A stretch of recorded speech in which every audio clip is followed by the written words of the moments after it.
Olá, pessoas do bem, aparecidenses amados, pessoal de Goiás e do Brasil. E estamos de volta com o nosso programa Empreendedorismo na Veia. Aqui seu amigo Lívio de Queiroz, apresentador desse programa especial. E hoje nós temos uma presença muito especial aqui, viu? Eu até brinquei agora mesmo aqui com meu amigo GG.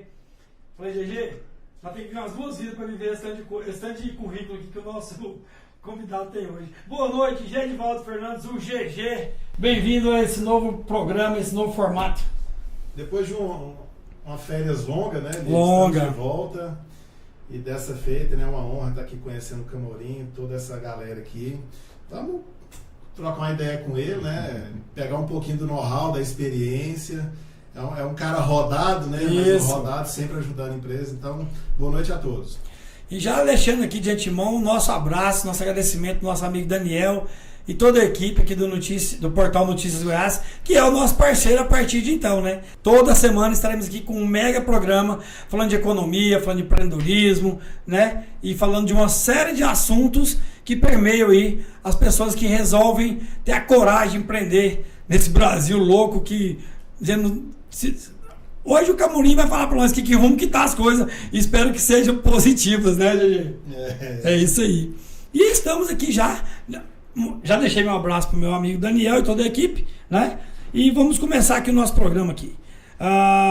Marcelo Camorim é empresário, diretor da Fox Partners Consultoria, consultor e especialista em governança corporativa. Ele tem formação acadêmica nas áreas de ciências contábeis, direito e economia e MBA em gestão empresarial pela FGV de São Paulo. Eu achei que ele tinha 35 anos de idade, mas tem 35 anos de carreira, né? Larga experiência na área comercial e financeira, é paulista da capital e já ocupou o cargo de CFO em multinacionais e CEO em diversas empresas pelo Brasil, que ele vai contar pra gente aqui daqui a pouquinho aqui, entre elas do Galeria Santa Marta, Hosp Farm, Indústria e Comércio de Produtos Hospitalares e GSA, também empresa que ainda atua como conselheiro. Também já foi diretor da Galeás Associados, da Vila Romana, do Estúdio W, do Fundo de Investimentos GP Investimentos, da Rede Hoteleira Mexicana Caesar Park e da Ernst Young Auditoria Internacional. Atualmente preside o Conselho de Administração do Grupo Irmão Soares, que não é pouca coisa, né, GG? E como consultor tem atuação mais presente em São Paulo, Goiás e no Ceará, prestando assessorias, empresas do setor de varejo, agronegócio, indústrias farmacêuticas e alimentação. Também é especialista e comentarista de economia na Jovem Pan Goiânia.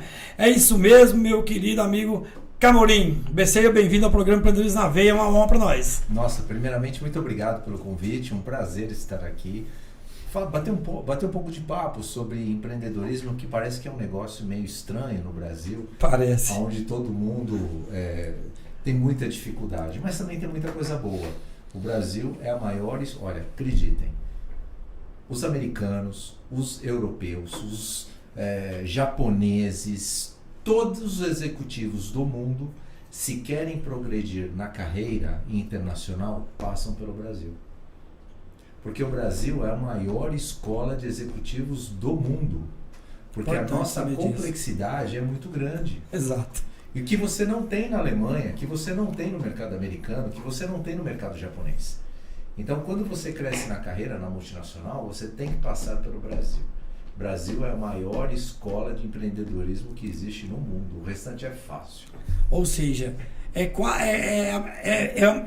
um MBA prático. É quase ter que fazer a prova do Tropa de Elite e conseguir chegar no final e não ter pedido para sair. É isso aí. Mais ou menos isso. É muito mais complexo aqui, mas quem está aqui aprende muito. Você tem que saber lidar, porque o Brasil, eles são vários países dentro de um só. Exatamente. Você vai no Ceará, é um ambiente de negócio. Você vem no Centro-Oeste, é outro ambiente de negócio. Você vai no Sudeste, é outro ambiente de negócio. Sul, então, nem se fala. Principalmente na parte de associativismo, Total, empreendedorismo geral, exato, né? exato. Cooperativismo, bem E a destacado. cultura é muito diferente. Você vai do Paraná para baixo, você tem uma influência muito grande de alemães, italianos. Você tem uma outra forma de gerir o negócio. São Paulo é outra forma, o Nordeste é outra forma. Então são vários modelos que você tem que negociar todo o tempo. Então essa é uma escola prática, quem passa por aqui dificilmente não tem sucesso em qualquer outro lugar do mundo. Ô Camorim, e essa questão da dificuldade de empreender no Brasil ainda persiste, ainda continua? Ou de um tempo para cá melhorou? Qual que é a sua visão? Não, você sabe que é um negócio interessante? Todo mundo fala do Brasil. As pessoas, elas colocam a dificuldade de empreender no Brasil por alguns motivos. E o principal motivo chama-se carga tributária. Exato. Todo mundo fala isso. Só que tem um detalhe importante. Tá certo. Tem uma complexidade que agora não é a melhor do mundo, mas passou. Melhorou um pouco. Vai ter uma melhoria. Então, ok, maravilha. Só que tem um detalhe importante também que ninguém sabe. Fora daqui também é difícil. O que é fácil fora daqui? A forma de apuração. Você vai para o mercado americano, você vai para o mercado alemão, tem uma carga tributária muito forte também. Não é de graça lá. Uhum. Então, o que acontece? Nós discutimos aqui a forma de apuração dos impostos. Que você tem federal, estadual e municipal. E ninguém quer perder nada, né? Exato. Aí você unifica, ok, bacana, vai ser melhor, vai ser mais fácil. Mas lá fora também não é algo fora do comum. Pensando que você é empresário, você vai preencher um DARFzinho e vai recolher um imposto. Não funciona assim. Não é assim. Quem trabalhou em multinacional entende isso. Só que o que os americanos, os alemães não entendem é a nossa forma de apuração. Isso é complexo. ICMS, substituição tributária, PIS, COFINS e etc. De FAO. Pronto, isso é muito complexo. Mas a carga tributária não é a maior do mundo no Brasil. Se você pegar o último estudo da OCDE, nós temos a Suíça, a França, com uma carga tributária em cima do produto interno bruto muito maior do que a do Brasil. Sim. Então tem muita informação distorcida, entende? Que quando você se aprofunda no detalhe, você percebe que não é bem assim. Agora, a dificuldade de apuração no Brasil é realmente única no mundo. Marinho, eu falei algumas coisas aqui, um pouquinho da sua vida, bem pouquinho, creio eu, né? Mas para chegar até esse momento de sucesso na sua vida, foram muitos momentos difíceis que você passou, muita luta. Todo mundo que chega num topo qualquer, ele passa por uma série de aprendizados e as pessoas sábias utilizam isso como degrau, até para não errar novamente, né? E barreiras e superações também. Conte para nós um pouco do seu início profissional, de onde você veio.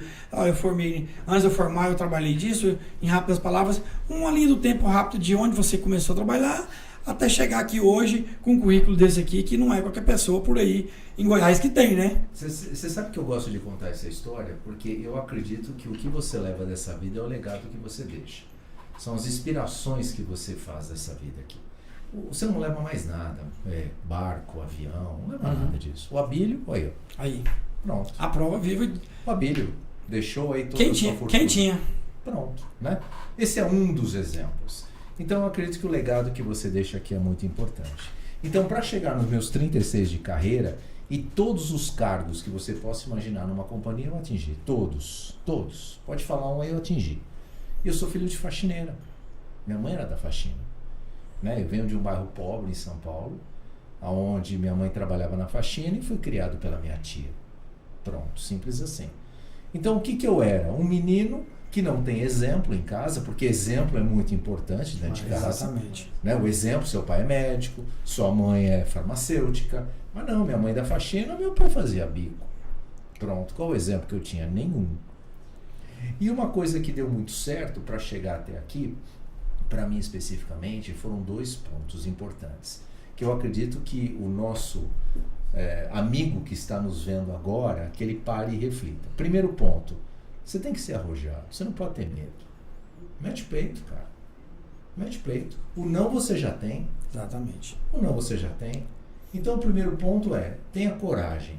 E o segundo ponto, tenha disciplina. Se você tiver disciplina, você vai ser um cara bem sucedido. Eu vou dar algum exemplo. Pensa no jogador de futebol, ele não é nenhum talentoso, ele não é nenhum Neymar da vida. Só que quando todo mundo termina o treino, ele ainda fica mais 2 horas chutando no gol. Oscar falava isso, jogador de basquete. Exatamente. Ele falava assim, nossa, quando eu terminava o treino, eu ainda dava mais uns 100 arremessos. E assim era eu. Então, enquanto você era formado pela Getúlio Vargas, que a primeira multinacional que eu trabalhei foi a Ernst Young, que são as Big Four, são as 4 maiores do mundo em auditoria externa, eu fiquei lá 10 anos fazendo carreira. Então, quando eu encontrei as pessoas que tinham feito colegial no exterior, que eu nem sabia que fazia colegial no exterior, eu não tinha a mínima ideia. Então, eles eram muito melhores do que eu. Então, qual foi o meu único diferencial? O que continua sendo até hoje? Eu vou onde você não vai. Simples assim.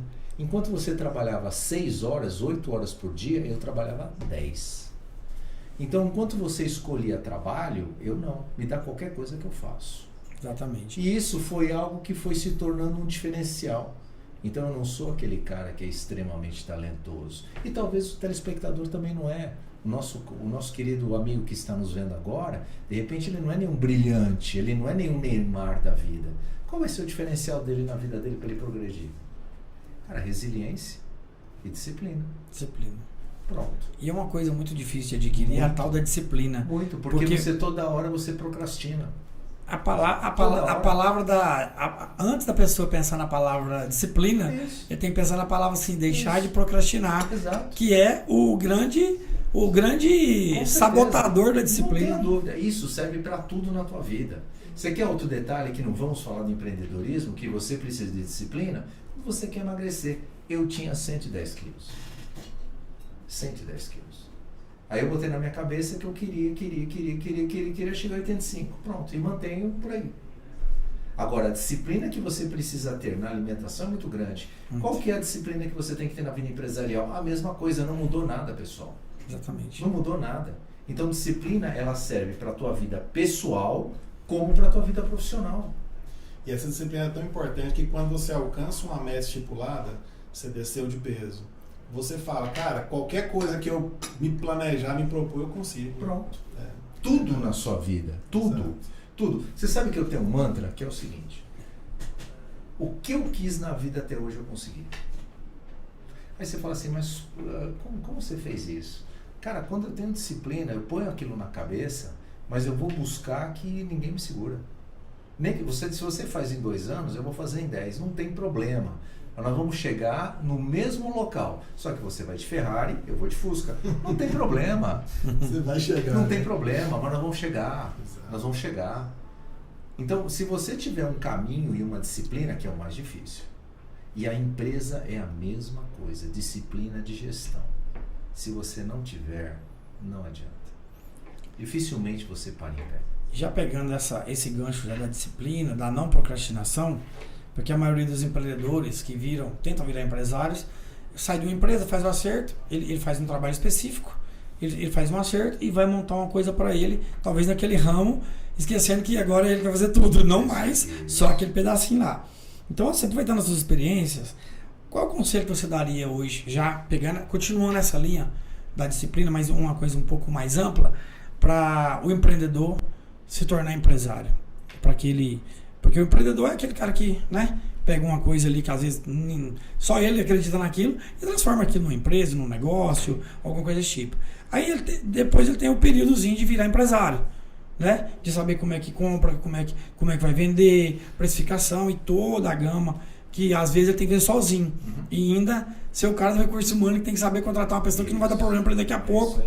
E não pôr parente junto, porque parente junto na empresa, e a ruína da empresa é pegar o parente e pôr para trabalhar com você. É isso mesmo. Né? Normalmente, de amizade. Conheço poucos, É pouquíssimos que deram certo. Poucos. É isso aí. Né? Vamos até falar um pouquinho depois de sucessão lá na frente, Vamos lá. que é um grande imbróglio que acontece nas empresas e junto com o governo. Mas nos fala um pouquinho mais amplo disso. Então, você sabe que eu posso pegar a minha experiência. Veja só, minha carreira é executiva. Você imagina só, você é executivo de uma multinacional, presidente de uma multinacional, vice-presidente de uma multinacional, onde você tem uma sala enorme, uma secretária, um cartão corporativo, um carro, um ar-condicionado lindo e maravilhoso, num prédio lindo da Faria Lima, que é a coisa mais bacana que existe na face da Terra. E mais cara também. E mais cara também. Com certeza. Isso, você faz conferência em inglês, você toda hora está falando com o exterior, ou seja, é o ápice de qualquer carreira. Então tá bom. Você fala assim, venci. Cara, venci. Tô no Tranquilo, topo. cheguei onde queria chegar. Tô no topo da pirâmide, beleza? Beleza. É o que é o meu caso, tô dizendo o meu caso. Aí eu falei, vou empreender. Vou montar uma boutique para atender empresa de dono, porque multinacional não era o meu cliente. Eu falei, cara, eu vou atender um nicho de mercado de boutique de dono pelo Brasil inteiro. Então você imagina só. Cara, você tem que virar uma chave na sua cabeça e você não tem mais secretária, você já não tem aquele escritório bonito, quem compra as passagens é você, não é mais a secretária, quem contrata é você e quem vai comprar também é o cafezinho ali do refeitório ali que você tem no cantinho, é você também. Exatamente. Então, qual é a grande sacada do negócio? Primeira coisa, você tem que ter disposição. Se você não tiver disposição para isso e não virar a chave da sua cabeça, que você já não é mais o executivo da multinacional, agora você é um empresário de uma empresa pequena de dono que precisa essa disposição. Então, vire a chave da sua cabeça. Segundo ponto, tenha disposição ao trabalho. Disposição ao trabalho não é somente trabalhar, é fazer tudo. Se você não fizer tudo, não vai dar certo essa conversa. Porque você desiste, porque é mais fácil você ser executivo daquela empresa porque já roda. Você tem que vender, você tem que saber vender, você tem que saber operar, você tem que saber cuidar do administrativo, você tem que saber RH, você tem que entender um pouquinho de cada coisinha. É muito mais complexo. E principalmente não comer a sua semente, né? Não misturar a sua finança com a da empresa. Isso é a ruína de milhares de milhões. E você precisa ter um salário que você vai ganhar tanto. Então tá bom, vou ganhar tanto, pega lá o seu salário todo mês e paga as suas continhas. E não simplesmente você compra o carro e joga na conta da empresa. Você pode até jogar, mas tira do seu salário. Se você tinha que receber 20, menos 3 que você está pagando do carro, sobra 17. Vou depositar 17 na sua conta. Beleza? Beleza, tá tudo certo até aí. Então, se você não tiver isso muito claro na sua cabeça, a chance de dar errado é muito grande. E vamos lembrar que muitos empresários lá atrás, do Brasil inteiro, tiveram uma boa parte de sucesso pela informalidade. A informalidade ajudou muitos grupos lá atrás. Com certeza. O que dava para fazer na época foi Exato, feito. foi feito. Você não tinha nenhuma tecnologia. Você ainda tinha blocos de notas fiscais, meia nota, 1/3 de nota, 1/4 de nota, dá um recibo. Ah, não tem hoje? Hoje tem, mas a quantidade é infinitamente menor do que você vivia nos anos 70. Exatamente. Então a informalidade, ela torna-se mais fácil a gestão, porque os erros de gestão, eles desaparecem na informalidade, porque a informalidade dá margem.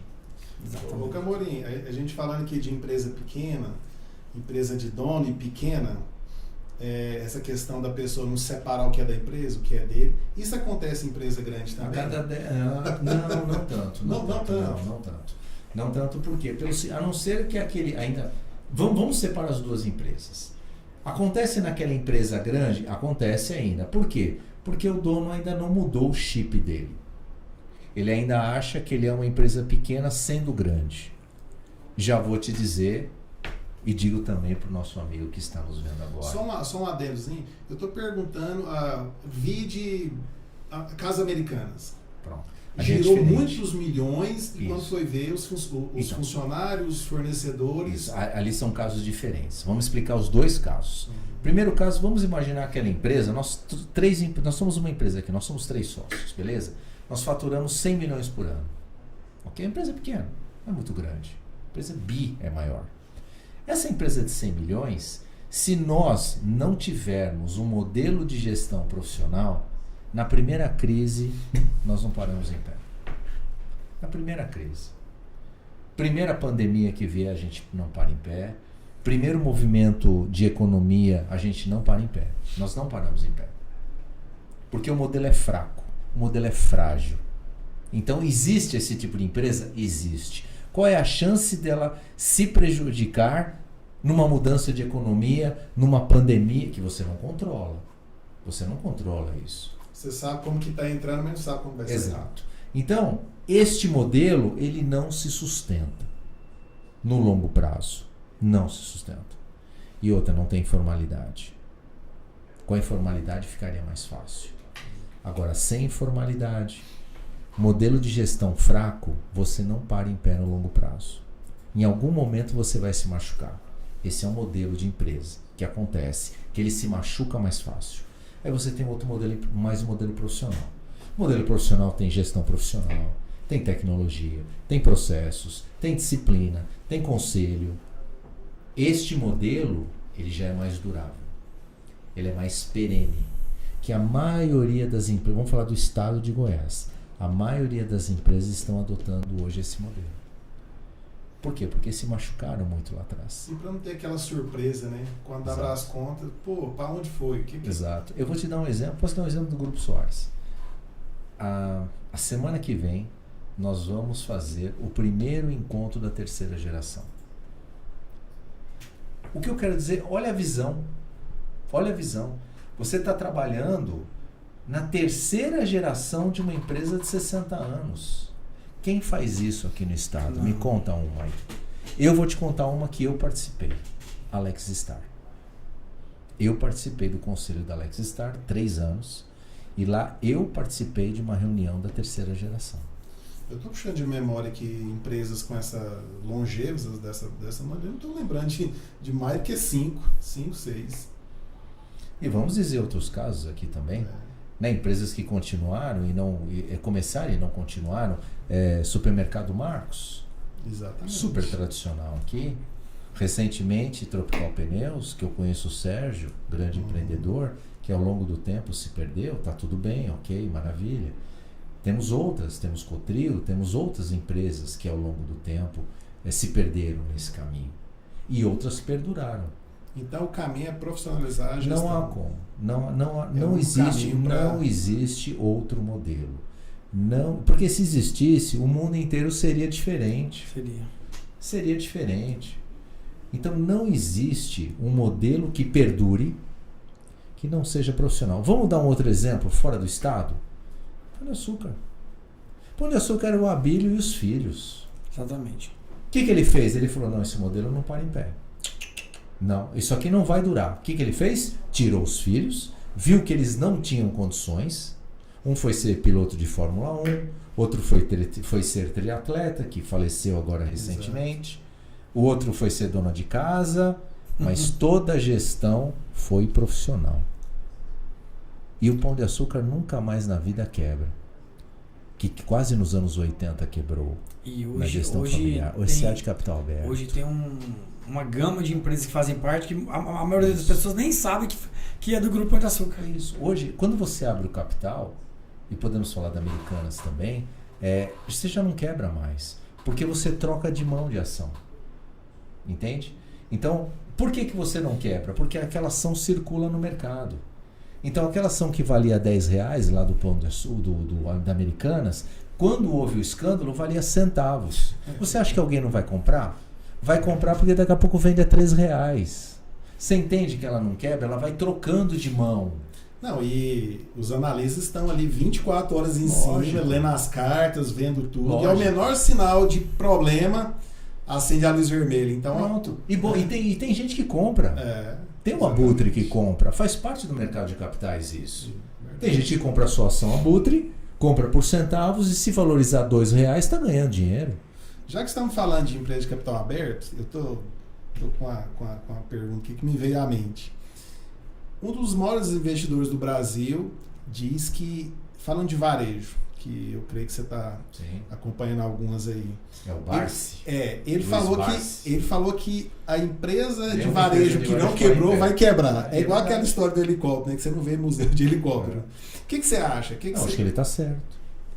A gente pode contar. Mas falta essa gestão profissional? Não falta não. É questão de economia? Não, a questão é a seguinte, o varejo, vamos entender como é que funcionam as margens. Só um adendo.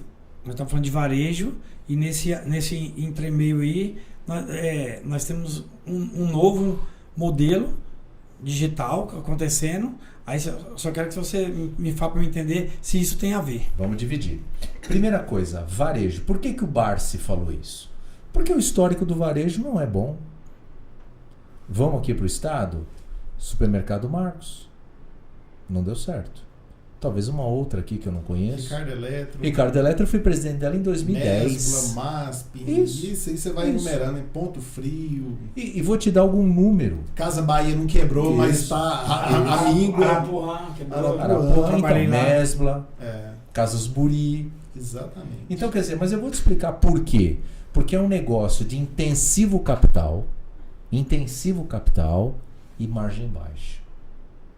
Então, você precisa ganhar escala no varejo. Então, se você não tiver escala no varejo, você não ganha dinheiro. Vou dizer para vocês um número do varejo de margem líquida: 5%.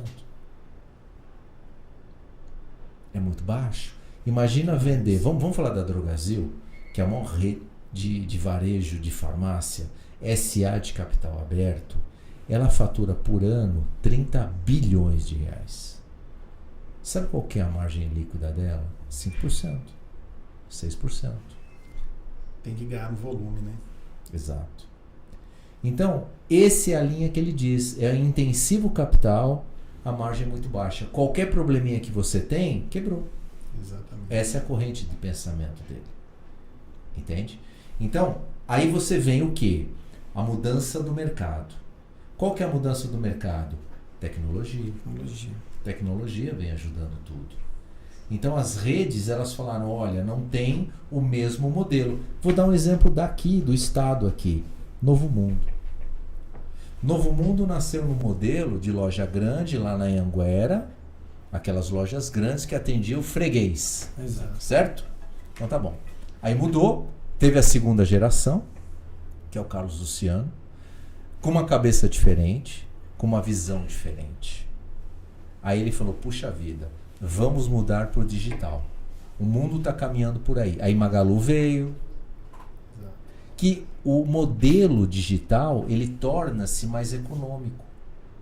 Você não precisa ter uma loja de 1.200 metros quadrados, como é uma loja de varejo de eletroeletrônico. Ô Camorim, isso é tão verdade que hoje você vai numa loja, numa Renner da vida, Isso. eles têm um guichê com o atendente e tem um guichê para você fazer online e tem uma terceira possibilidade que é o quê? Você entrar no smartphone e fazer a compra por lá. Eles até incentivam. Aí você fica pensando, será que eles têm um abatimento, um desconto? Porque vou te dizer uma coisa, olha que interessante, né? Talvez vocês conheçam, se não conhecem, procurem conhecer. Tem o professor Celso Camilo, que ele é professor aqui da Universidade Federal de Goiás, da UFG, e ele foi convidado para ir para a NASA. Legal, pra caramba, ele foi convidado para ir para a NASA. Um cara que entende de inteligência artificial. E ele estava contando como é que pensa o mercado americano de inteligência artificial. Os economistas estão estudando como será a economia daqui a 10 anos. Aí eu perguntei para ele, por quê? Ele falou, olha, pensa comigo. O que gera desenvolvimento econômico? Trabalho. Trabalho gera renda. Renda gera consumo. Consumo gera crescimento. Então tá bom. Essa é a tese econômica desde quando a economia é economia. Então tá bom. Inteligência artificial vai substituir o trabalho humano. O que essas pessoas vão fazer? O que elas vão fazer? Você vai dizer que a cada 100 pessoas vão se aperfeiçoar, estudar e virarem operadores de tecnologia? Mentira. Vai não. Mentira. E o que vai acontecer isso? E o que vai acontecer com a economia? Então os americanos, as grandes cabeças, os prêmios nobres de economia, estão falando como é que vai ser a economia daqui a pouco. Onde vai pôr tanta gente sem o que fazer? Então, você entende que a tecnologia é um caminho irreversível. Isso serve para aquelas empresas regionais também. Eu que estudo marketing, né? Estou aprendendo. Tenho acompanhado aí acho que chama Aritana,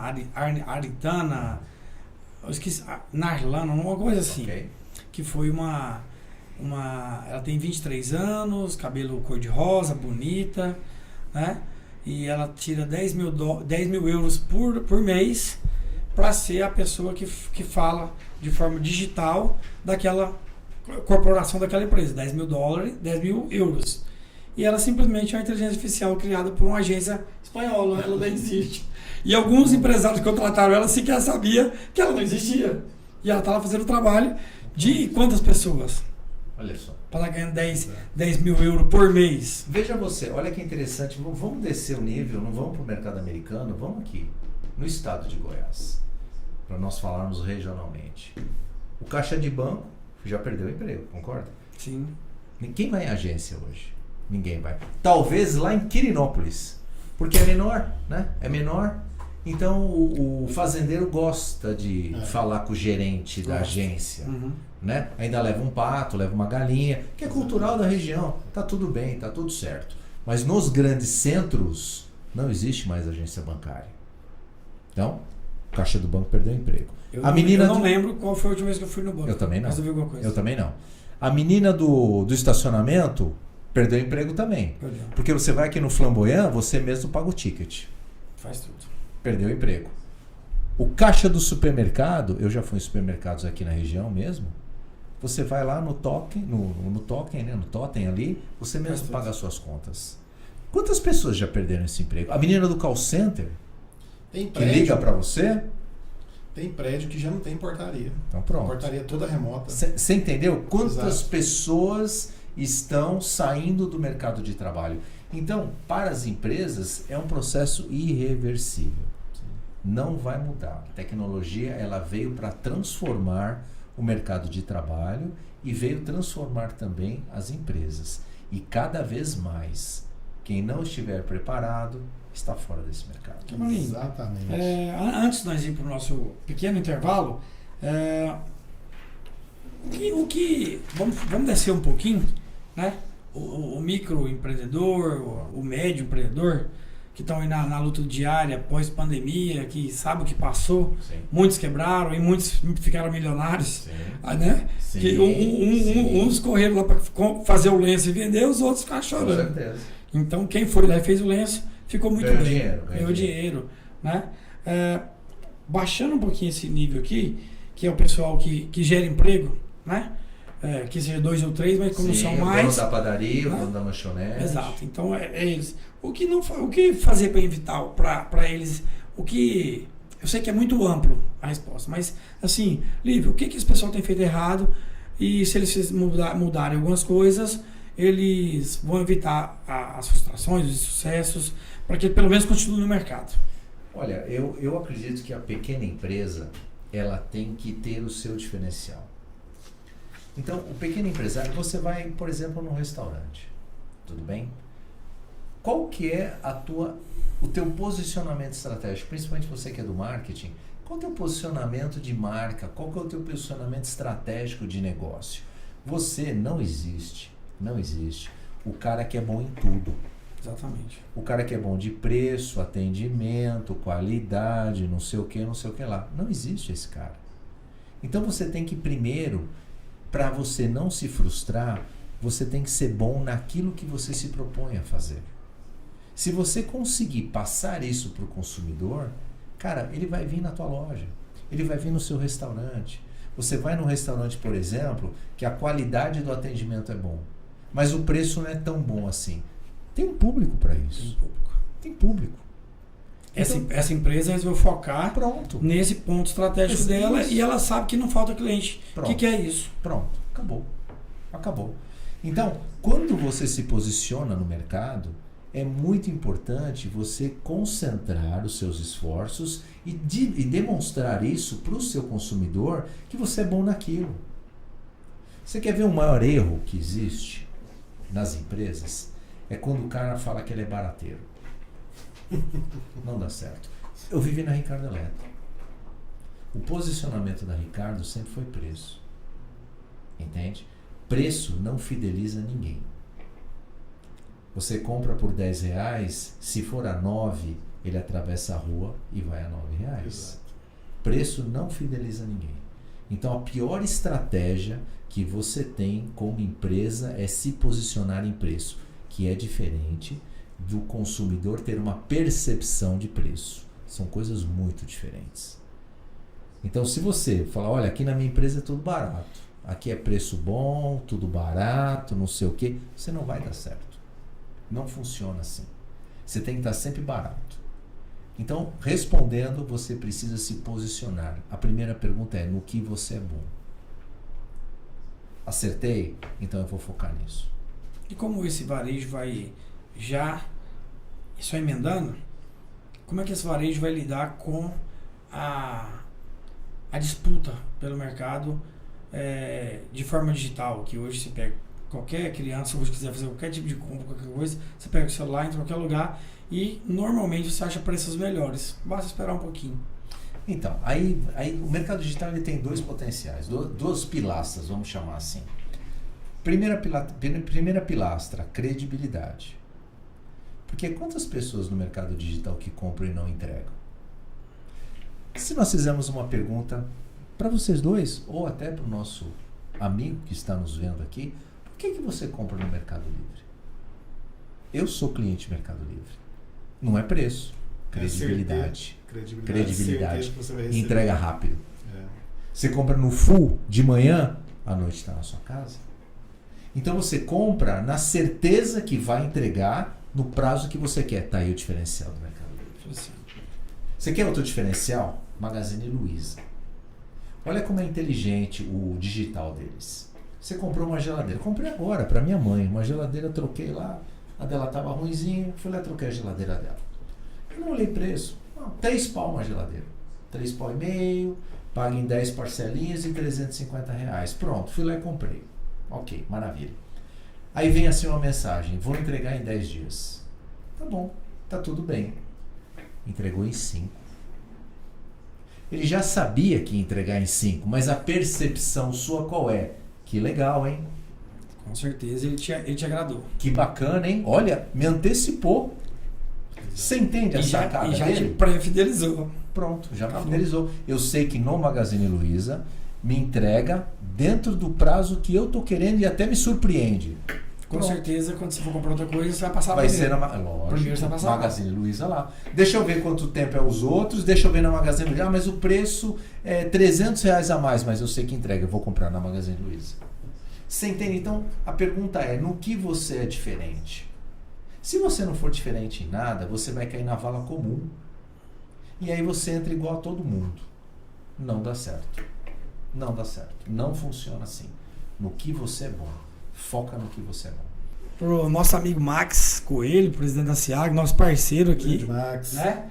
E em nome do Max, para toda a diretoria da SIAG, nosso ex-presidente Leopoldo. Leopoldo, você é um cara fenomenal, né?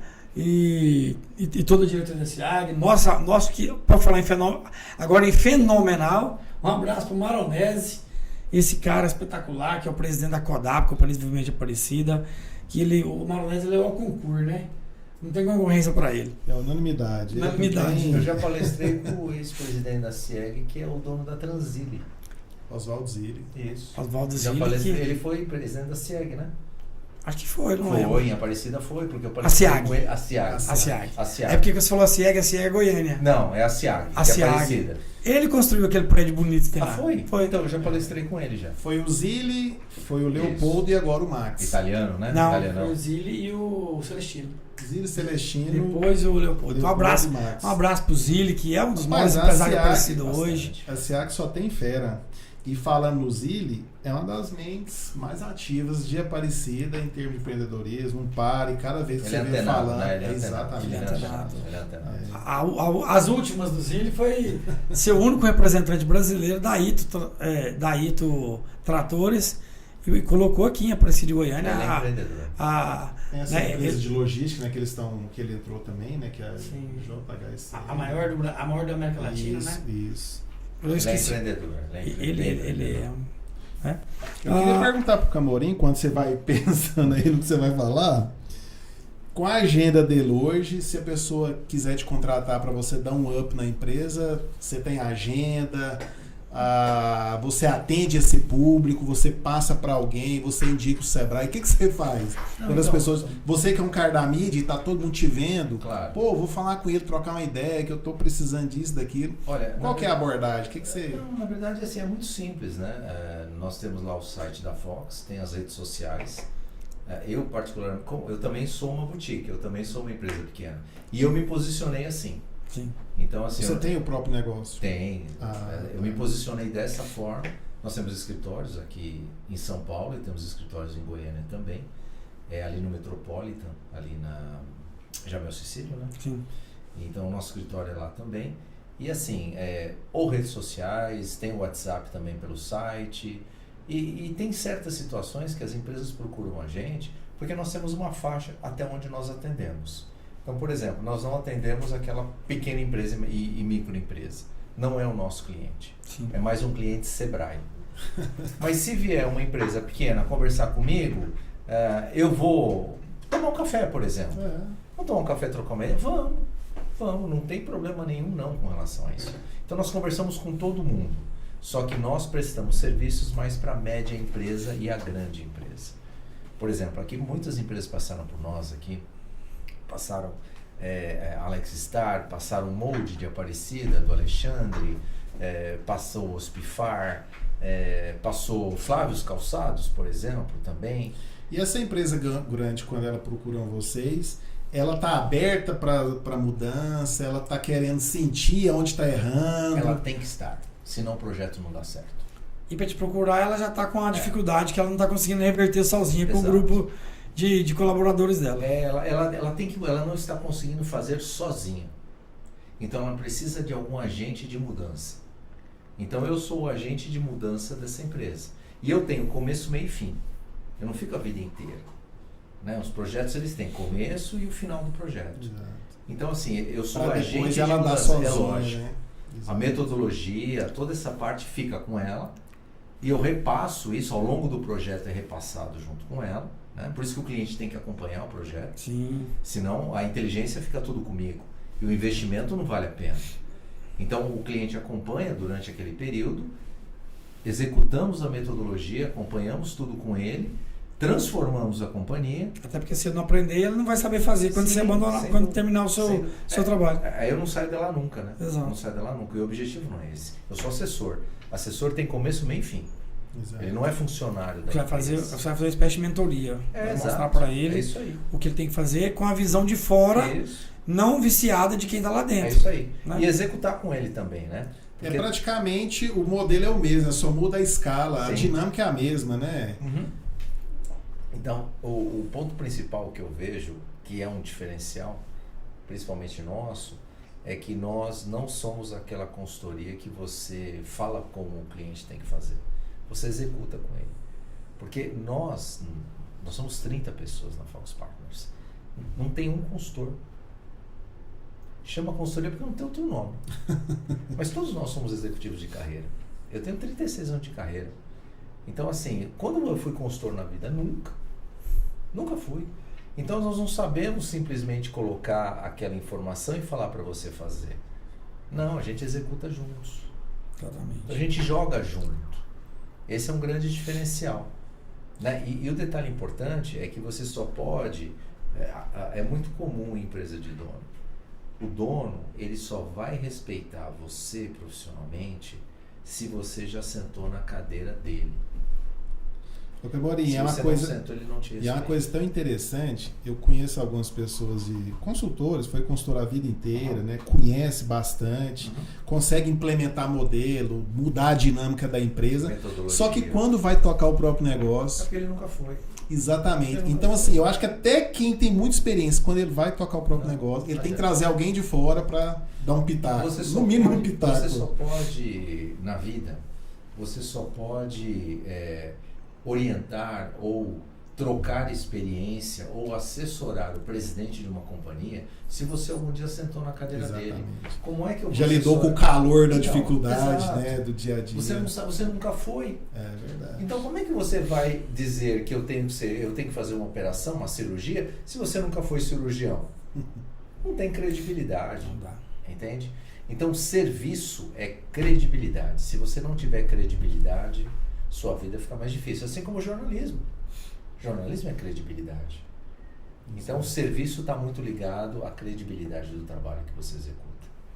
Exatamente. Vou fazer 2 perguntas em uma aqui que tem a ver com o pós-Covid, o contexto mercadológico para empresários e empreendedores, né? E a questão do quesito economia brasileira para os próximos 12, 24 meses, com esse governo, com críticas, com elogios, seja lá com o que for, com brigas políticas faraônicas, parece que não é polarizações, né? Fundamentalismos. Antes tinha só um fundamentalismo, agora tem 2. Exato. Então, e os 2 passaram no governo nos últimos 4 anos, 5 anos.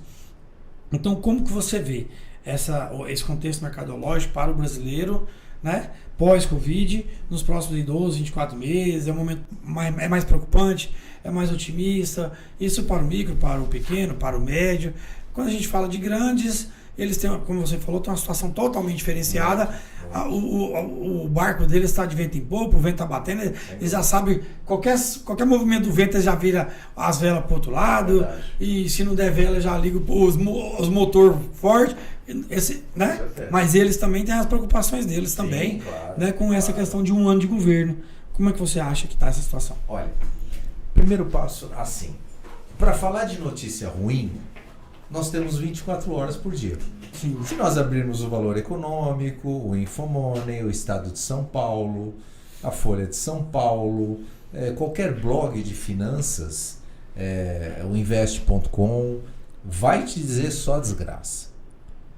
Mas tem um lado que poucos dizem, porque se ele disser, vai ficar polarizado na economia. Vamos lembrar o seguinte, o economista, ele também está polarizado. Se você pegar um economista de esquerda, ele tem uma corrente. Se você pegar um economista com viés mais de extrema direita, ele tem outra visão.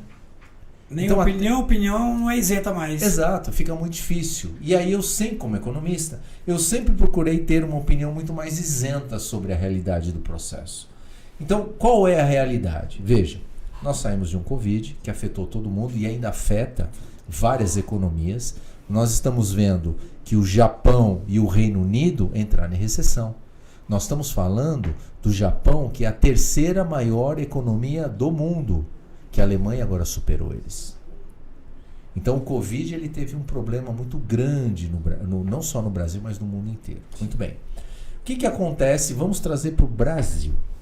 Então tivemos a questão Covid, tivemos a mudança de governo e tivemos uma nova postura econômica. Perfeito. Oposta, inclusive. Exato. Totalmente. Só que nós estamos vendo, nós brasileiros, estamos aprendendo que não basta ser eficiente na técnica de economia para ser ministro de Estado de Economia. Não é suficiente. Já vou te dizer. Fernando Henrique, ministro da Economia. Quando ele foi economista? Quando ele foi banqueiro?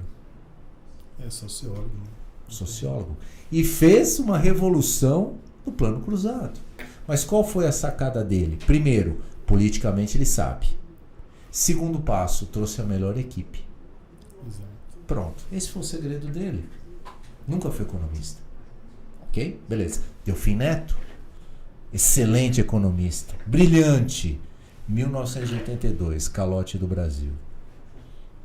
Anos 80, época de recessão econômica no Brasil. O Brasil viveu o ouro dos anos 70. O PIB do Brasil chegou a 7% nos anos 70. Nos anos 80, isso. Nos anos 80 foi onde teve a moratória na gestão Delfim Neto, que dizia o seguinte: primeiro a gente cresce o bolo para depois dividir. Essa foi uma frase nobre de Delfim Neto. Um excelente economista, não deu certo. Mailson da Nóbrega, excelente economista também. 1987, gestão de José Sarney, 87, 88, que era plano cruzado, enfim, dá para contar uma história grande aqui. E vamos falar dos próximos 12 meses e 24, que esse é o ponto da nossa conversa. Este ano demonstra-se o quê? Uma inflação mais controlada, com queda de juros, Selic já sendo apostada nas grandes casas de apostas da Faria Lima a 8% ao ano. O Banco Central está acreditando que sai a 9%, mas já tem otimistas na Faria Lima dizendo que vai chegar a 8%. O que isto significa? Inflação baixa, juros baixos, consumo. Sem otimismo a economia não anda, né? Não. Não anda. Não existe economia triste. Exatamente. Não existe isso. Economia vive de ânimo. Exatamente. Perfeito? Então, como vai ser o Brasil? O Brasil ele vai seguir duas vertentes. A primeira vertente, esse governo, é um governo que ele aposta no crescimento. Como ele vai fazer isso? Ele vai fazer como lá em 1930, onde houve, 1929, houve o crash na Bolsa de Nova York, onde os Estados Unidos chegou a 20% de desemprego, que aí um economista britânico falou para Roosevelt na época, olha, você só vai crescer a economia se o Estado pôr dinheiro. Porque numa crise, quem tem dinheiro para incentivar a economia? O Estado. O empresário ele vai esperar os movimentos para que coloque dinheiro na economia e comece a roda girar. Exatamente. Então, quem tem dinheiro imediato é o Estado. Você imagina falando isso em 1929, aonde quem dizia que o Estado não poderia intervir na economia era a corrente de Adam Smith, que é o pai do liberalismo da linha de Paulo Guedes. Okay? Exatamente. Então, o que acontece? Eles falaram o seguinte, não, você é comunista. Falaram pro Keynes, né? Que é a teoria keynesiana. Falaram pro Keynes assim, não, você é economista, você é comunista. Bom, e ficou nessa discussão. Resumo da história. Roosevelt entendeu, colocou dinheiro na economia e começou a reverter o processo. Foi assim que funcionou. Este governo, ele entende da mesma forma. Ele lançou já o primeiro Minha Casa Minha Vida de novo. Se está certo, se está errado, pouco importa se é direito ou esquerda. O pessoal acompanha mais de perto diz que um erro desse governo é não segurar as contas e dizer que o céu é o limite para gastar. Depende, né? Depende. A análise não é essa. A análise é que todo mundo... hoje todo mundo entende de tudo, né? Todo mundo entende de tudo, entendeu? Esse governo ele aposta no seguinte ponto. Quando eu digo gasto sim, da pior maneira, que é com pessoal, perfeito, com despesa, né? Despesa então, mas tem um detalhe. Você está falando sem cortar... Sem cortar despesa. Isso. Porque quando você gasta com investimento, o empresário gosta, o pessoal vem capital de fora. Isso. Agora, quando você gasta com alimento, com gasolina, com pessoal, com... Então, só que tem alguns detalhes que, obviamente, que todo mundo é especialista em tudo, quando você fala de economia pública, que é diferente da economia privada.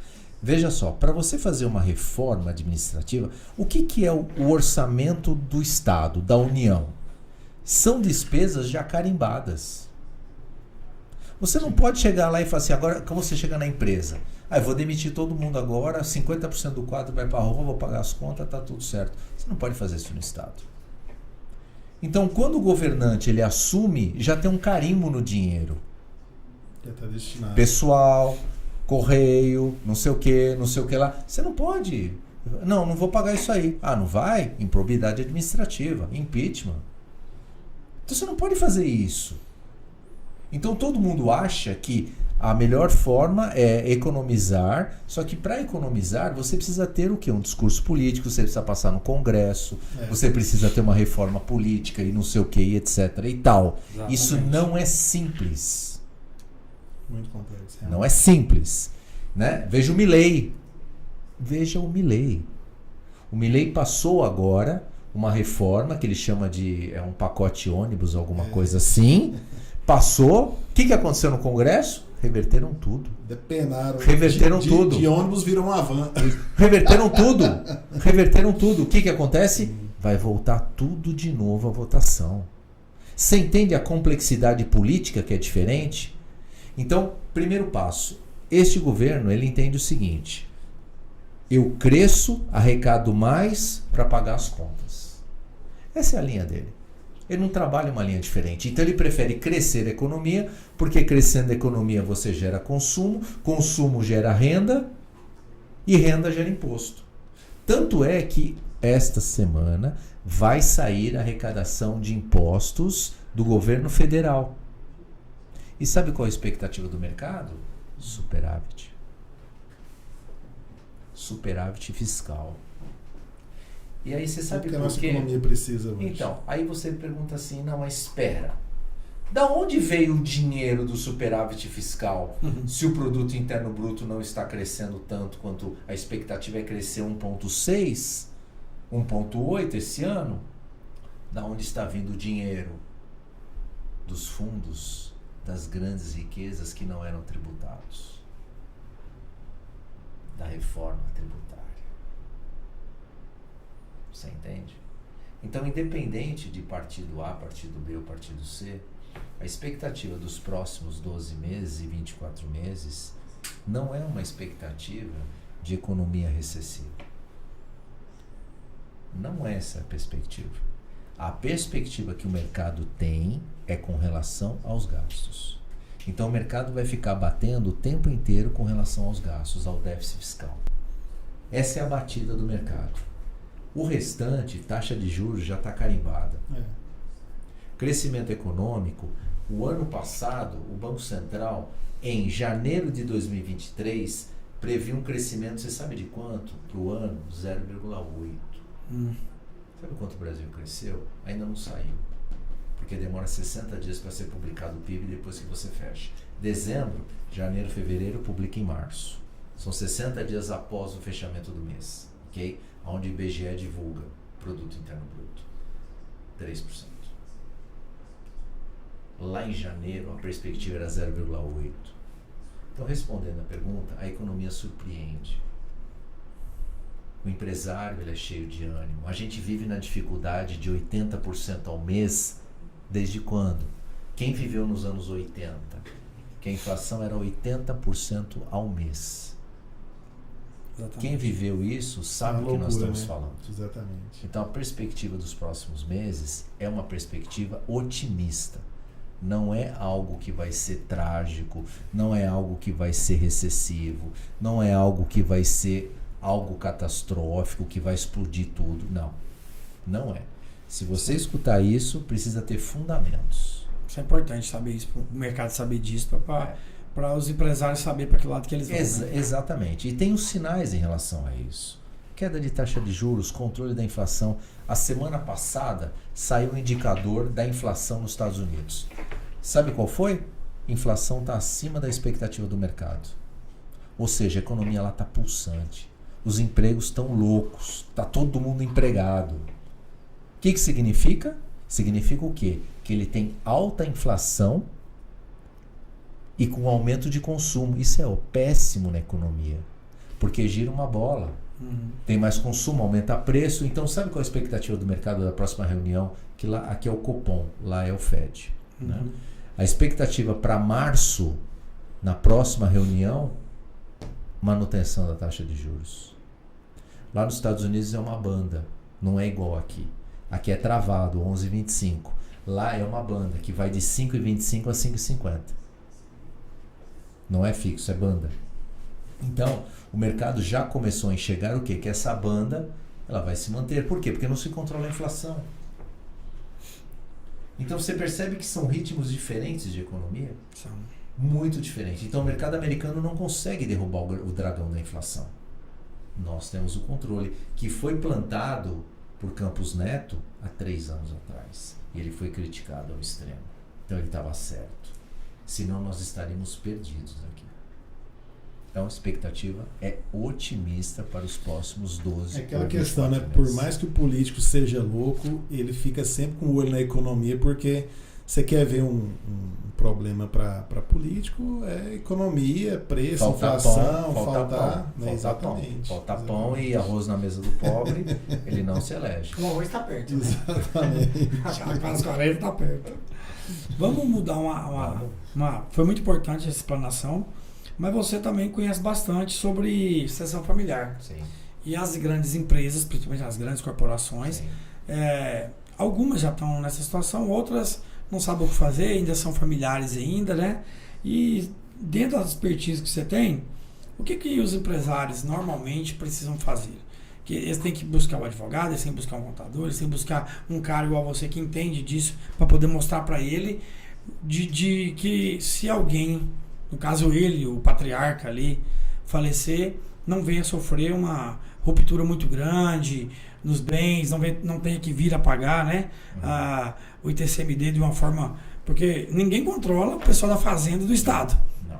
Se ele chegar e falar que esse copo custa 100 mil reais, não tem o governador que faz ele baixar o preço dele e acabou. Nós já sofremos muito isso aqui em Aparecida de Goiânia, dentro das questões da fazenda pública estadual, devia analisar um terreno que foi doado, sem nada, e agora eles querem vir cá e falar, não, agora tem a mesa, agora tem uma televisão, agora tem os microfones, eu tenho que taxar tudo isso. Né? Eles são ávidos e não perdoam isso. O que você pode falar pra gente, para esse empresário, sobre esse assunto? Olha só que tema interessante, né? As pessoas imaginam que profissionalizar uma gestão é tirar o dono do poder, ou tirar a família do poder dele. Esquece. Se alguém escutou isso, se lá o meu amigo empresário está escutando isso, para de escutar bobagem. Não é isso. É uma grande bobagem que ele está escutando e ele acreditou nessa bobagem. Esse é o ponto. Você pode continuar sendo uma empresa de dono, com a sua família. Nós não estamos discutindo isso. Nós estamos discutindo o quê? O modelo. A discussão é modelo. E não tirar o pai e a mãe. Não. Desde que você... Melhor modelo para o negócio dele. Claro. E depende do que ele faz também. Claro. Totalmente. Claro. Então, o que acontece? Então, respondendo. Se eu quero transformar a minha empresa numa gestão profissional, quem eu não devo procurar? Essa é a pergunta. O contador, o advogado. Porque ele não entende de governança. Exatamente. Só vai entender de governança quem já viveu governança. Só vai entender de medicina um dia que alguém for médico. Exato. Então, cada qual na sua caixinha. Então, se você, por exemplo, você quer falar de reestruturação societária, você tem que ter o advogado na parte jurídica.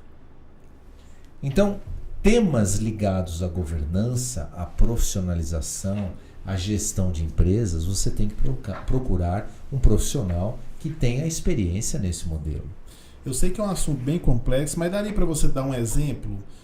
Vamos supor que tá lá o pai, 2 filhos, toca a empresa gira muito dinheiro, está crescendo muito, tem até perspectiva de abrir capital. O que você chega lá, que você identifica, o que você propõe?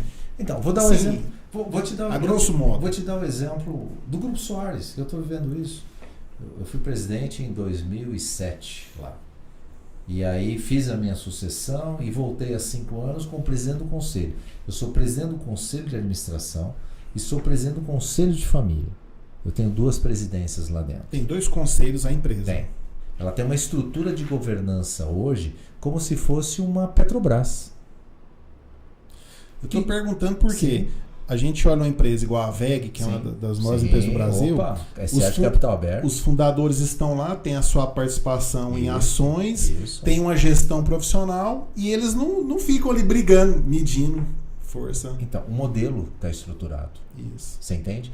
Então, nós estamos falando da VEG, que é uma empresa, se eu não estou enganado, na casa de uns 5 bilhões por ano de faturamento. Uma das maiores empresas do Brasil. Empresa alemã. Dos alemães, ela está lá no sul. Acho que é Rio Grande do Sul, uma coisa assim. Santa Cruz do Sul. Se tem uma empresa pra gente se orgulhar, é a VEG, sim, né? É gigante, é muito bacana esse de capital aberto. Vamos descer para uma regional. Vamos falar do Grupo Soares. Então, 2 fundadores, com uma família de 2ª geração no poder. 2 famílias. 2 famílias. Sim. Que a primeira geração estava trabalhando, que são os fundadores, e depois você tem a 2ª geração, que são os filhos, que estavam trabalhando. Muito bem. Qual foi o primeiro passo para que você mude o modelo? O dono precisa querer. Se ele não quiser, se a cabeça dele não for aberta, não vai dar certo. Não adianta. Não vai dar certo. Esquece, não perde tempo. Se você cobrar dele R$1, vai ser caro. Porque ele não está aberto. Entende? Ele não consegue aceitar o contraditório. Ele não consegue entender que uma visão diferente pode agregar o negócio dele. E quando eles procuraram, eles eram unânime. Ele quer. Aí é mais fácil. O pai, os filhos, todos queriam. Tudo. Então, na primeira vez, os fundadores foram para São Paulo, buscaram uma empresa, que na época era a Galeazzi, e eu era sócio da Galeazzi na época, para transformar a empresa deles e profissionalizar. Eu fui o primeiro presidente profissional desse grupo. Muito bem, continuou com a família e etc. Olha o processo, você tem um processo de amadurecimento.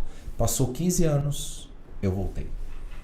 Aí a segunda geração falou o seguinte, a gente precisa aprimorar mais. Vamos sair e vamos profissionalizar. E vamos criar uma estrutura de governança igual ao mercado. Vamos. Conselho de família, onde estão os sucessores. Conselho de administração, hoje, são todos profissionais do mercado. São conselheiros profissionais. Ex-presidente da SAP. Nós somos em 3 lá. 3 profissionais do mercado.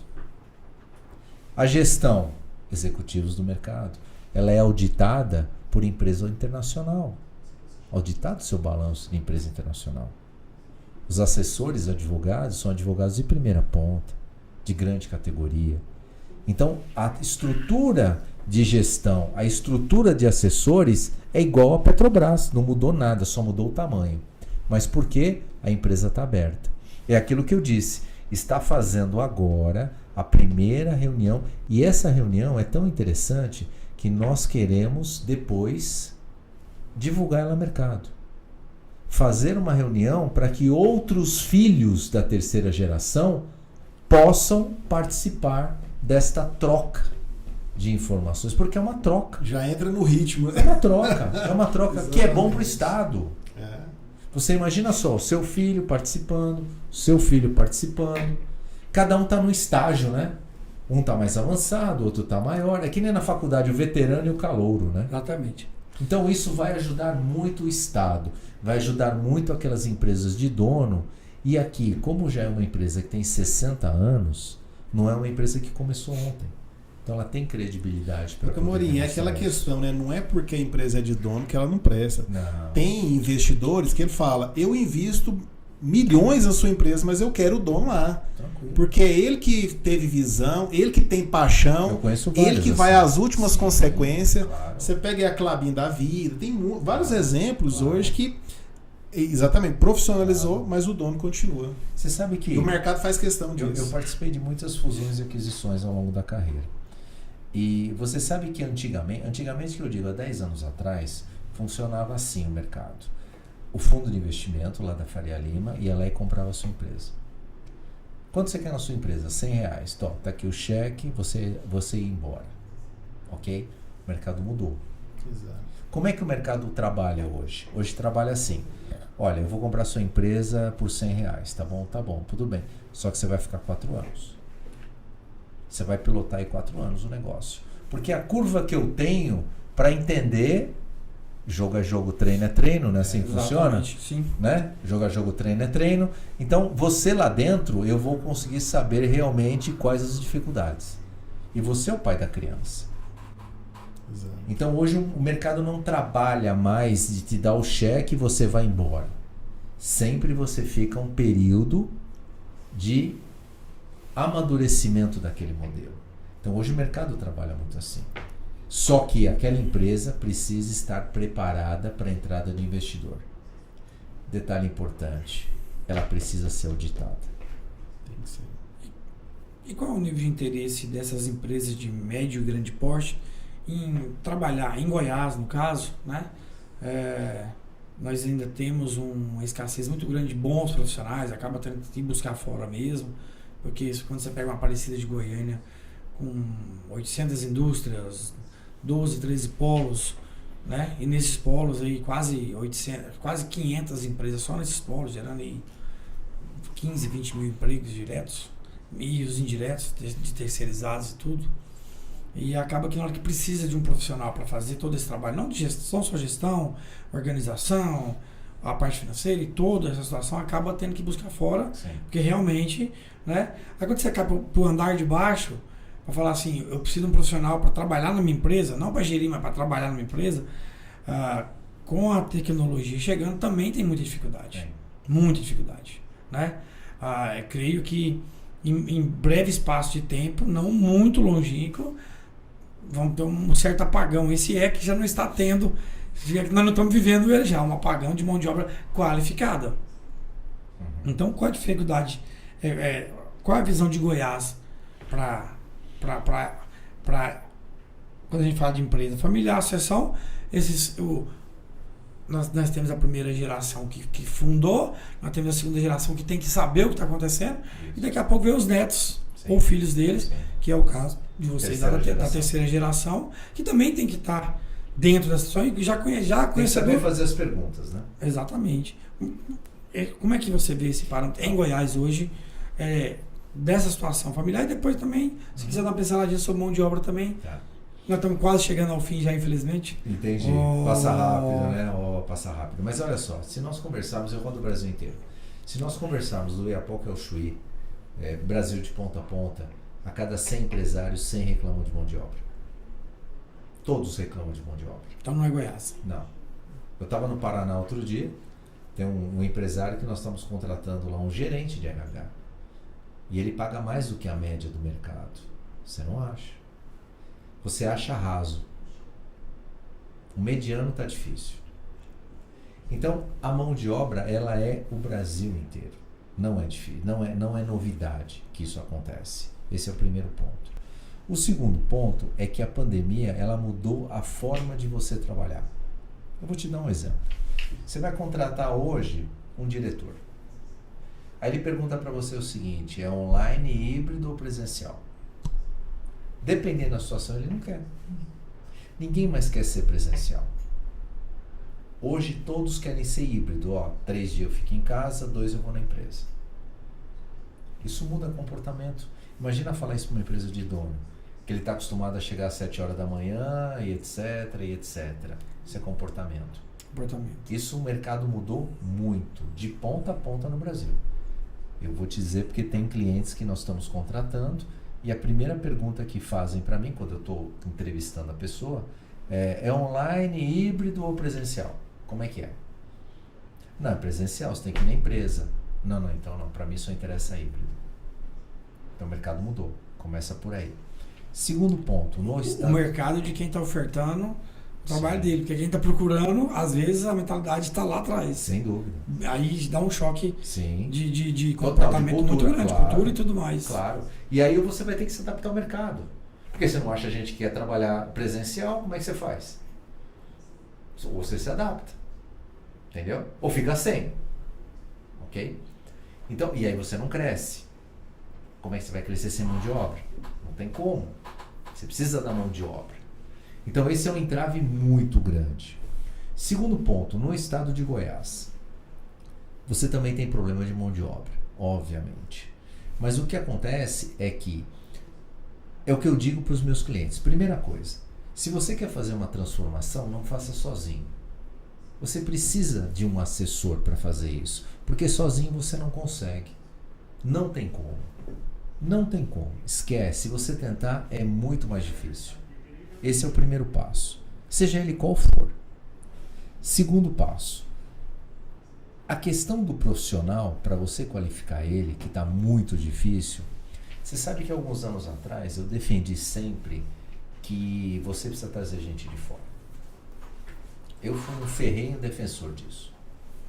E ao longo da vida, que jogo é jogo, treino é treino, né? A gente tem essa frase do futebol que serve também para a empresa. Ao longo do tempo, eu vi que essa não é a melhor situação. Não é a melhor opção. Para as empresas regionais, não é a melhor opção. Aí você pergunta, mas por que não é a melhor opção? Você vai trazer um cara de São Paulo que fez GV, que lá estão os melhores mesmo, lá o mercado é mais competitivo, é assim que funciona. Por que você vai trazer um cara de São Paulo que ele é bom pra caramba e não vai dar certo aqui? Por um único motivo, cultura. Cultura é tudo, né? Cultura. Vou te dizer que a cada 5 presidentes que eu ajudei a colocar nesse estado, não deu certo. Aí você pergunta, por quê que não deu certo? Cultura. Como é que você pensa hoje? Já vou te dizer. É mais fácil você pagar uma Getúlio Vargas para um colaborador seu que já está na tua cultura do que você trazer um cara que está fora da sua cultura que já tem Getúlio Vargas. Ele já entende a sua cultura. Então, capacitar as pessoas torna-se mais viável regionalmente do que você trazer alguém de fora. Sabe o híbrido? Você precisa ter alguém de fora e alguém de dentro. Se você trouxer tudo de fora, não dá certo. Se você tiver tudo de dentro, também não dá certo. No Grupo Soares, como é que funciona? Híbrido. Você tem o prata da casa e você tem o cara competitivo do mercado. Esse híbrido deu certo. Então eu acredito especificamente nesse modelo. Aquele modelo que você faz a junção de conhecimento. Caso contrário, eu não tenho boas experiências com relação a isso. Perfeito. Estamos chegando ao nosso final. Rapaz. Porque isso aqui não foi uma entrevista, foi uma aula que nós tivemos que pagar para ter essa aula, na verdade. Pela bagar do Camorim, né? Tem que marcar uma próxima, né? Mas eu queria te fazer uma última pergunta. Pode perguntar. Baseada em tudo isso, uma coisa que vai mexer assim diretamente com você. Vamos lá. Marcelo Camorim, com toda essa bagagem que você tem, quais são os sonhos que movimentam e permeiam ainda a sua vida profissional? Nossa. Onde você quer chegar? O Já que você tenho, ainda quer já vou fazer? avisar. Estamos no final, mas eu ainda tenho uma pergunta Já vou também. te Pessoal. dizer. Pode Pessoal. perguntar. Você sabe que eu vou te dizer uma coisa. Tudo aquilo que eu pensei, eu sempre consegui. Sempre consegui. E quando você atinge o ápice da tua carreira, que você não precisa provar mais nada para ninguém, você pensa na seguinte frase: o que você vai deixar aqui nessa vida? Qual é o legado que você vai deixar? Muito bem. Fiquei pensando nisso, tudo mais, tal. Daí eu falei, onde é que eu vou deixar o meu legado? Aí eu já botei na minha cabeça, eu vou deixar no estado de Goiás. Por que você não faz em São Paulo? Não, vou deixar aqui. Aqui me acolheu. Aqui foram os meus amigos. Eu conheço todo mundo, encontro cara no posto de gasolina. Até tive dificuldade quando eu cheguei aqui, porque o goiano é muito receptivo, né? Então em São Paulo, por exemplo, quando eu falo para você 6 horas da tarde, tchau, eu só vou te ver na segunda. Não, o goiano me chamava para ir para a fazenda, pega o helicóptero. Eu achava aquilo estranho. Para mim era estranho no começo. E aí eu recusava, porque eu achava que eu era um cara invasivo, um cara que eu estou invadindo a tua privacidade. Eu achava isso lá atrás. E aí eu percebi que eu ofendia. Eu ofendi o Ao goiano. recusar. Eu ofendi o goiano. Aí eu falei, opa, cultura. Deixa eu me adaptar. Então, o estado de Goiás é um estado que eu, assim, eu considero a minha casa, da mesma forma. Então, eu tenho muito carinho por esse estado e pelas pessoas que eu não tenho amigo em São Paulo, eu tenho amigo em Goiânia. Já dizia aquela busca do Bruno Marrone, né? Quando eu quero mais, eu vou para Goiás. É isso aí. Em São Paulo não se tem amigos, se tem competidores, ok? Conhecidos. Aqui você tem amigos. Eu tenho, se eu falar que eu estou por aqui, é jantar, é vinho, é um monte de coisa. De todos os níveis possíveis. Do mais simples ao empresário mais... Outro dia eu estava entrevistando o Fernando Maia, que é da Saga. Mal ele me conhecia, chamou para tomar vinho na casa dele. Ele nem me conhecia. Então você veja a recepção do goiano. Exatamente. Então eu falei, eu vou fazer aqui. Eu tinha a intenção de ajudar a fundar uma fundação. E eu soube que o seu Elon, que é o fundador do Irmão Soares, ele tinha um sonho de fazer uma fundação. E não deu certo naquela época. Eu fui falar com ele. Falei, seu Elon, gostaria de saber se o senhor me autoriza a dar sequência nesse projeto de montar uma fundação aqui. Ele falou, se você tiver sucesso, pode seguir adiante. E a fundação vai sair. Então, o meu sonho Muito bom. é fazer trabalhos sociais de empreendedorismo, no que eu acredito, Perfeito. saúde e educação. E esporte. E essa vai contemplar Vai todas ser, essas não, áreas? de primeira mão já vou te dizer, vai ser em Trindade. A pedra fundamental vai ser feita na semana que vem e ela vai começar a operar esse ano. Vai chamar a Fundação Irmão Soares, eu devo ser o presidente Parabéns, dessa cara. fundação e vai ser de graça. Eu vou dar curso de graça para a sociedade de Trindade sobre empreendedorismo. Eu quero ensinar o pedreiro a ganhar dinheiro, que é uma mão de obra extremamente difícil. Como é que esse cara ganha dinheiro? Eu quero ensinar ele a ganhar dinheiro. A dona de casa, tenta pegar uma doméstica de confiança para ver se você consegue. É um projeto que vai transformar vidas, isso, né? essa é a minha ideia. Exato. É isso que falta para mim.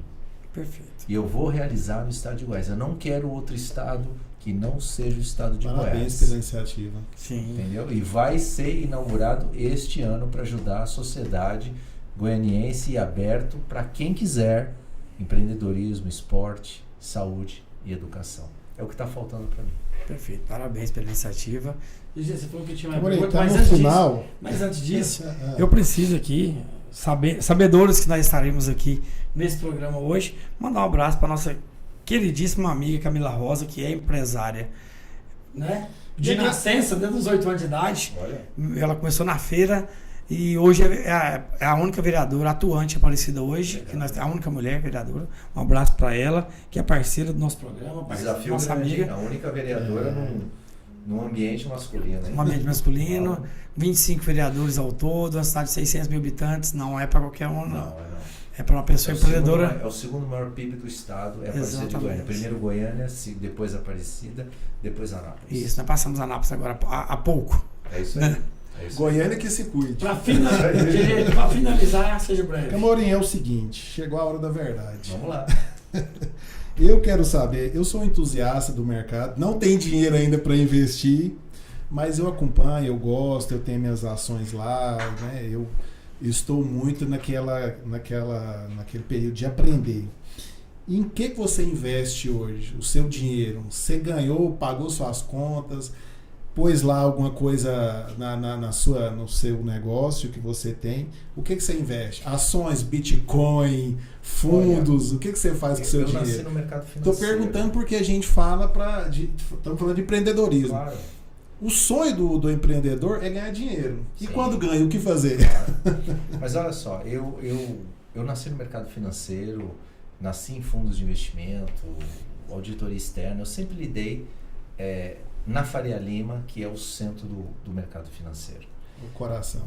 Mas eu vou te dizer uma coisa, eu sou filho de italiano, neto de italiano, mas eu acho que em algum momento eu tenho veia de português. Você sabe que português é patrimonialista, ele é dono da padaria, do prédio, do estacionamento do lado, né? Eu sou patrimonialista, entendeu? Então eu gosto de investir em terra. Quem compra terra não erra. Isso, eu gosto de investir em terra. Eu gosto de investir em imobilizado. Então eu tenho pouca liquidez para emergências, etc. Mas 80% do que eu tenho é patrimônio. Salas comerciais, casa. Galpão, lote, terra, loteamento, eu invisto disso. Bacana. E eu nunca vi até hoje, você comprar um apartamento de 10 e ele valer 9. Nunca vi na vida. Ah, mas eu vendi por 9. Não, então você está apertado. Então Você vender tá um apertado. galpão para comprar Bitcoin nem Mas pensar. eu não entro no Bitcoin. Mas eu tô cansado de ver golpe de Bitcoin. Entendeu? Eu tô cansado de ver golpe. Eu não acredito em dinheiro fácil. Você sabe por quê? Eu não acredito nem em dinheiro fácil, nem invisível. Então, eu também não. Também não. Eu também não. Eu vou dar alguns exemplos até para o ouvinte e para o nosso amigo aqui que está nos vendo. Bradesco e Itaú são os maiores bancos do Brasil e do mundo. Solidez não se discute. Banco Santos. Então ele pagava num CDI 90% do CDI. Ok? CDI vale 10, ele pagava 90%. Então tá bom, beleza. Banco Santos, 120 do CDI. O que era o Banco Santos perto do Bradesco e do Itaú? Nada. O que aconteceu com o Banco Santos? Virou pó. Virou história. Então, resumindo a história, senhores, no mercado financeiro não tem milagre. Não existe. Não caia no canto da sereia do mercado financeiro. Não existe isso. Não há almoço grátis. Então eu gosto de coisas aonde eu consigo pegar. Eu não acredito em Bitcoin, eu não acredito em qualquer outra moeda virtual, não é comigo. Não é comigo.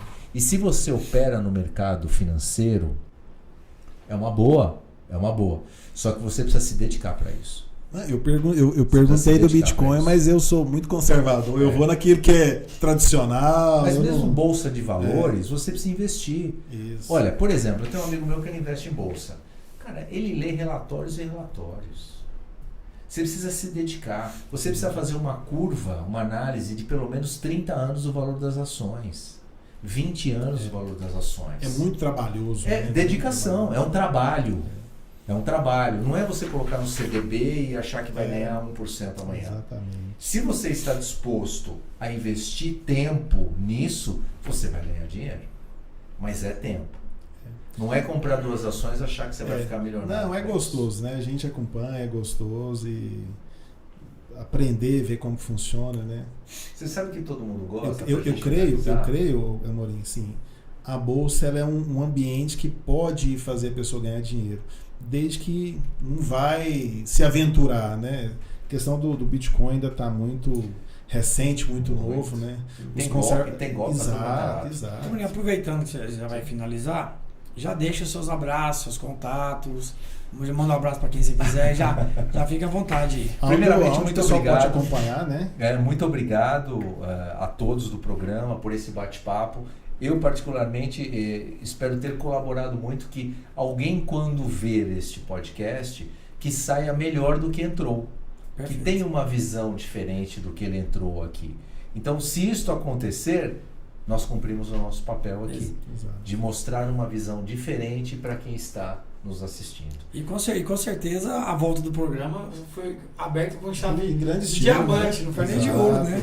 Então, muito obrigado pela oportunidade. Obrigado a você que está nos assistindo. Espero que você tenha saído melhor do que você entrou, que você tenha aprendido também com a gente. E também nós com vocês também, não tem problema nenhum. A vida é uma troca. Exatamente. Todos nós aprendemos todos os dias. E é isso que você leva dessa vida. Então, agradecimento ao programa e a todos os amigos que estão nos vendo neste momento. Então, nós temos LinkedIn da Fox Partners, temos redes sociais também, Instagram, temos Facebook, enfim, tem todos os canais que todos têm. Tem um canal muito legal no YouTube, que é o canal da Fox Partners, onde nós passamos dicas de comportamentos de empresa. Então, outro dia nós soltamos um vídeo. O que fazia um CFO? O que é um CFO? É um diretor financeiro que veio mudando o nome, porque CFO é chefe de finanças do escritório, né? Chief Finance Officer, CEO é presidente, esses nomes modernos que vieram do mercado americano. Eu já fui CFO, então eu fiz um vídeo dizendo o que faz um cara. Deu 4.000 visualizações.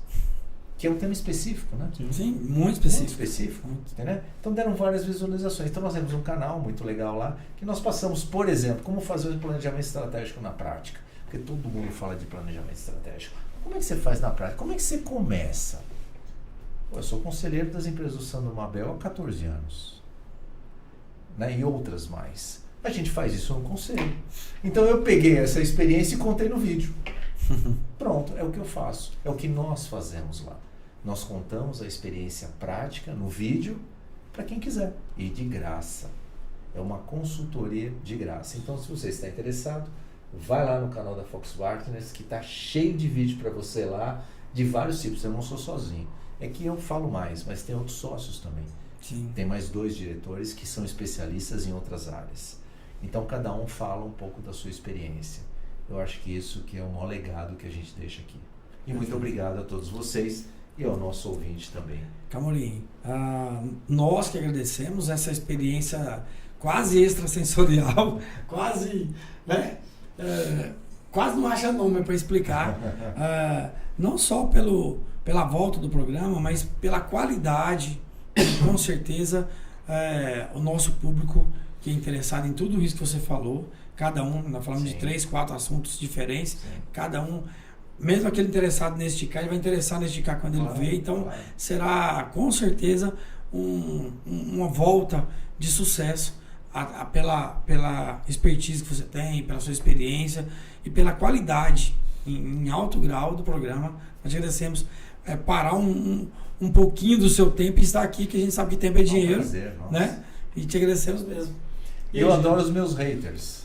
Inclusive, se você critica, vai lá, critica, porque significa que você prestou atenção. Isso é ótimo, eu adoro. Quem não tem hater não está fazendo trabalho relevante. Meus haters, né? Eu adoro, sou fã deles. Alguma coisa, gente, para finalizar? Só agradecer mesmo. Eu que prazer agradeço, conhecer muito você, Camorim. Uma pena que o tempo é pequeno, né? Mas quem sabe numa outra oportunidade a gente pode Sempre que nos sentar para trocar convidar, mais com uma ideia. certeza. Né? Um abraço a Vamos quem ir. nos acompanhou, vai nos acompanhar. Um abraço ao Daniel. E tamo aí, vambora. É isso. Gente, obrigado. Estamos finalizando esse especial programa de volta com esses parceiros aqui, né? E esperamos que na semana que vem vocês estejam conosco também para ver quem é que nós vamos trazer para falar sobre empreendedorismo digital, empreendedorismo de negócio próprio, empreendedorismo social, economia, diversidade, né? do de comércio, indústria, de tudo isso que nós falamos há algum tempo já, tá? Que todos nós tenhamos uma boa noite e fiquem todos na paz e até o próximo programa e tchau! Até a próxima.